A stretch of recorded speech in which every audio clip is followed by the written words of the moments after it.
গতকালকে আমি আমার জীবনের নিরাপত্তা চেয়ে শেরেবাংলানগর থানায় একটি জিডি করি।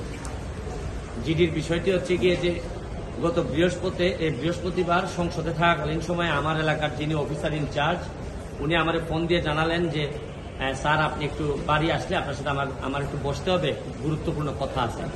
তো শুক্রবারে আমি বাড়ি যাওয়ার পর উনি দুপুরবেলা আমাকে বললেন, আমাকে একটা মেসেজ দেখালেন যে উনাকে একটা লোক 2-3 দিন ফোন করার পর উনি যখন আমলে নিচ্ছিলেন না তখন উনারে একটা মেসেজ দেয় যে ওই লোকটা, অজ্ঞাতনামা লোকটা আমার সাথে দেখা করতে চায়, কথা বলতে চায়, দেখা করতে চায় না, কথা বলতে চায়।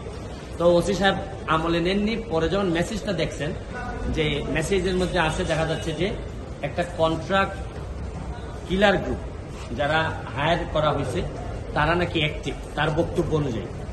তো ওসি সাহেব আমারে উনার ফোন দিয়ে ওই অজ্ঞাতনামা ব্যক্তির সাথে ফোনে ধরাই দিল।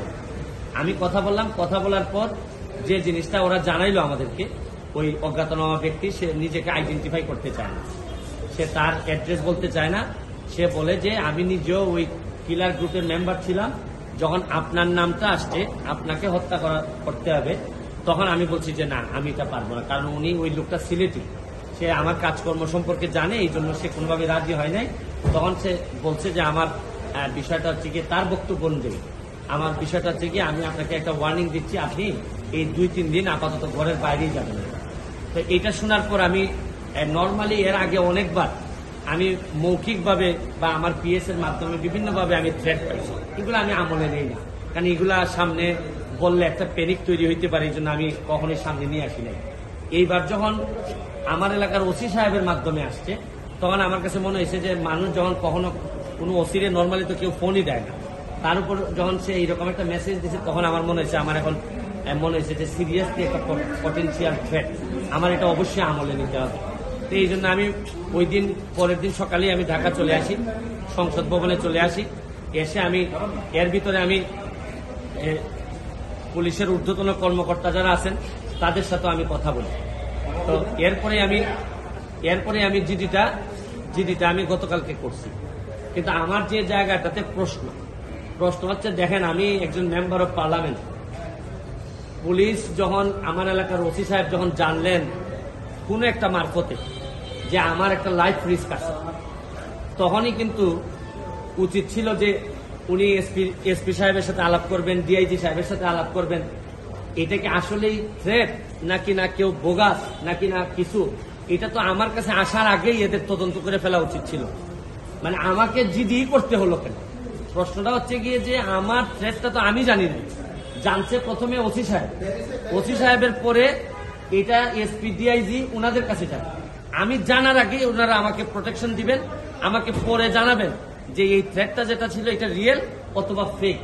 ওনারা আমাকে বলছেন, ওসি সাহেবের যতটুকু ব্রেইনে ধরছে উনি ধরছেন, আমাকে বলছেন, আমাকে জিডি করতে হয়েছে। আর আমার নিরাপত্তা কারণ আমার নিজেরই দিতে হইতেছে। এখন রাষ্ট্রযন্ত্র, আমি এইটা বুঝলাম না যে এই রাষ্ট্রযন্ত্র আসলে কি আদৌ আমার বাঁচায় রাখতে চায় কিনা। কারণ হচ্ছে কি আমি যাকে জিডি করতেছি পুলিশ ডিপার্টমেন্ট, সেই তো আগে জানছে আমার আগে, সেই তো আমার বলার দরকার ছিল। সে ব্যক্তি আইডেন্টিফাই করা যায় নাই। পুলিশ মারফত কখনো শুনলাম যে ওনারা নাকি ট্রেকিং করে, কখনো বলছেন যে পাহাড়তলি চট্টগ্রামের, তারপরে কখনো বলতেছেন তার বাড়ি এই বড় লেখা বা সিলেটের কোন জায়গায় যেন।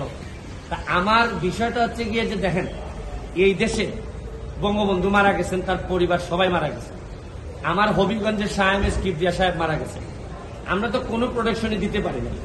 আর আমার বিষয়টা এরকম হয়েছে যে এই পুলিশের ভূমিকা দেখে মনে হইতেছে যে পুলিশ মনে হইতেছে যে একটা অপমৃত্যু রেকর্ড করার জন্য বসে আছে, যে আছে একটা মৃত্যু হয়েছে, নাইলে এই পর্যায়ে যাবে কেন। আমি কি করতেছি না করতেছি সব পুলিশ এবং এনফোর্সমেন্ট এজেন্সির নখদর্পণে থাকবে, কারণ এরা খবর নেয় না বলেই লোকগুলা মরে, আর এরা খবর নেয় না বলেই বেনজিরা এত ধনী হয়, এরা খবর নেয় না বলেই মতিউররা এত টাকার মালিক হয়। কারণ এরা তো থাকে কারে কোন জায়গায় বদলি করবে, কারে কোন জায়গায় জায়গা মতো নিজের লোক সেট করলে অনেক টাকার বাণিজ্য হবে, এইসব অভিযোগ এদের বিরুদ্ধে।